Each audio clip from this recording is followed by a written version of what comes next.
So we begin here with Southern New Hampshire University in the USA. It's a private non-profit university. It usually accepts 2.75 for full acceptance. And what are they looking for beyond your GPA? They are looking for potential for academic improvement, professional experience in areas like IT or education. So what strategy should you use? Apply via their provisional acceptance pathway, and you should highlight professional readiness in your resume. And then the key tips: you must earn a cumulative 3.0 GPA in your first to remain in the program. This is like some good motivation for you to work harder. This is some good motivation for you to improve. So I think that this is a good idea. Like, they accept you, but you to continue, you need to actually improve. That's good. All right, you guys, I'm just going to take a minute here to tell you all about my database. My database has everything that you need in order to succeed at getting scholarships and studying abroad for free. If you're a bachelor's, master's, or PhD student looking to study abroad, you need this database. I update it every day, and it has scholarships, graduate assistantships, and recently I've added resources for HND students. I've also added resources for the next Japanese government scholarship, and I'm going to keep adding resources for everything that you will need in order to study abroad for free. When I was applying for scholarships, I had a personal database that helped me get 4 fully funded scholarships. So I know the power of a database. If it helped me get 4 fully funded scholarships, I am sure if you get up every day, lock in 1 or 2 hours, work towards your goals of studying abroad for free through this database, in the 6 months or in like a year, you are going to tell me that, Dr. Sylvie, I did it. I got my scholarship. So I hope that you use it. Sign up. The link is in the description box, and good luck. Then now we go to the UK. This is University of Portsmouth. It's a public university. They typically accept 2.5. What are they looking for beyond your GPA? Strong performance in core models overall average, and then they are looking for fit for their tutoring approach. So apparently they have like a particular kind of teaching approach that they use. Admission strategy: emphasize the specific subjects where you excelled, even if your overall average drag your GPA down. I think this is that idea that if you're going to be applying, if you can show that, let's say I'm applying for computer science, and if I can show that, okay, I had E or FFF in history, geography, whatever, but in the core subjects that link to computer science, I had like an A, but because I had F in the other courses, they pulled down my GPA. I think you can make argue those are the type of people that they are looking for. So the key tips here is craft an SOP that directly addresses your low grades without making excuses. Focus on your upward trajectory.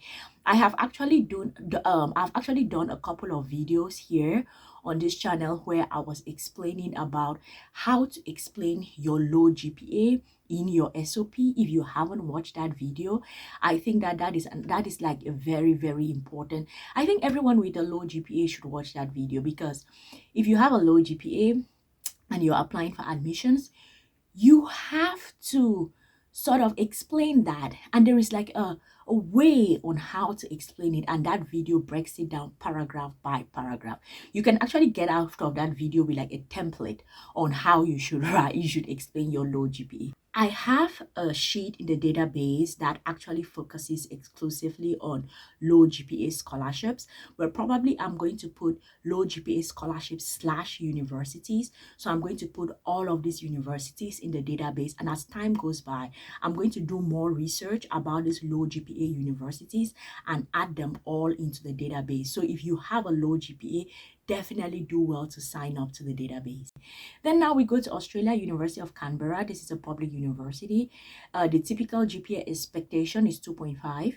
So what they look for beyond GPA: readiness for their highly practical work-based learning approach. Prior workforce experience is required. Admission strategy: shift focus entirely from academics to your professional achievements. Oh wow, that's amazing. And then key tips here: tailor your resume to highlight real-world problem solving and industry-specific skills to match their 90% employment rate ethos. Oh, wow. So you can see that this university is practically just like, we are focusing on training professionals, getting in people that are like maybe professionals to some extent. We are training them to be professionals, and we are sending them out into the field to be professionals. We do not care about whatever you had at your GPA earlier.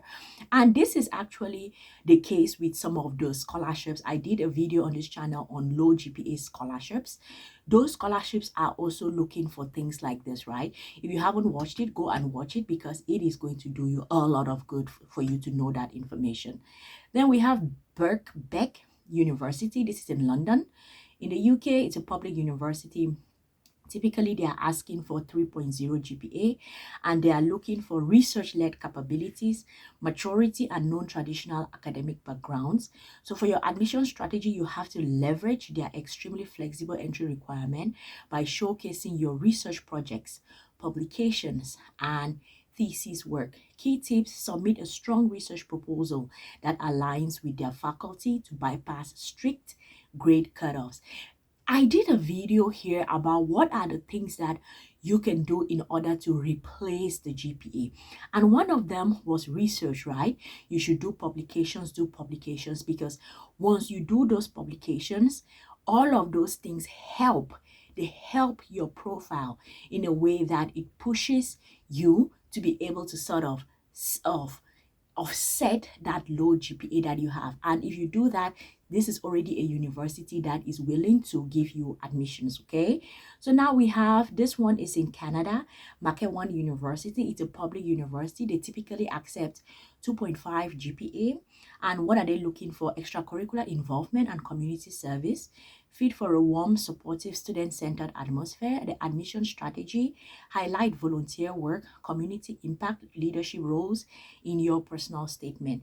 The key tips: if your GPA is borderline, try enrolling in courses during their second round of admissions. If you all remember in that same video that I was talking about the things that you can do in order to increase your GPA, or to replace your GPA, the things that you can do for your profile to replace that low GPA. It also came to voluntary work like community service, and I kept telling you all to start an NPO because it shows leadership skills, it shows thoughtfulness, sort of self-initiative, self-driven, all of those things add up, right? So yeah, you can see, if you do that, you watch that video, this is already a university willing to accept you in Canada. Then we have University of Greifswald. It's a public university in Germany. They typically accept 2.5 GPA. What are they looking for? They are looking for a knack for research, interest in interdisciplinary courses. The admission strategy is demonstrate how your background bridges multiple disciplines. And the key tips here is you have to mention intent to collaborate with their regional and international research partners in your SOP.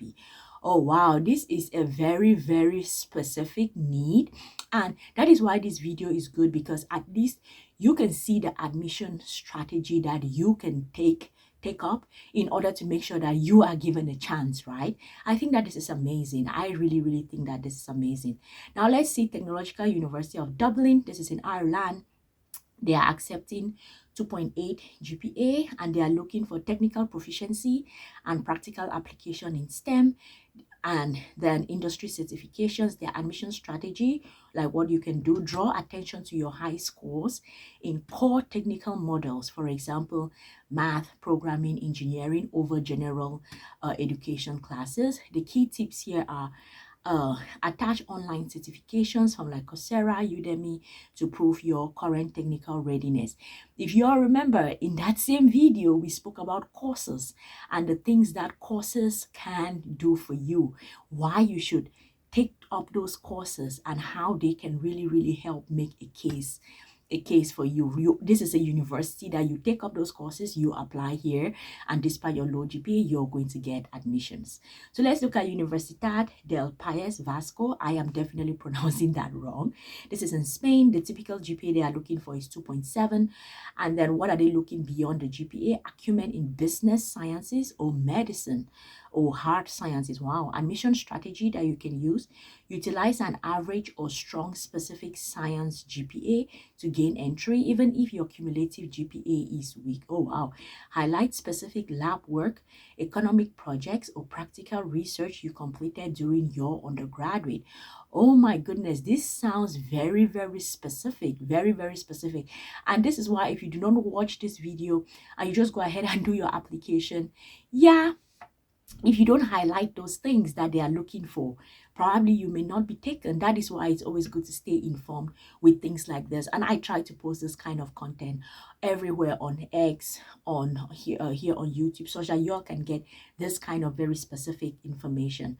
All right, Strayer University in the US, it's a private university, and the typical GPA expectation is 2.5.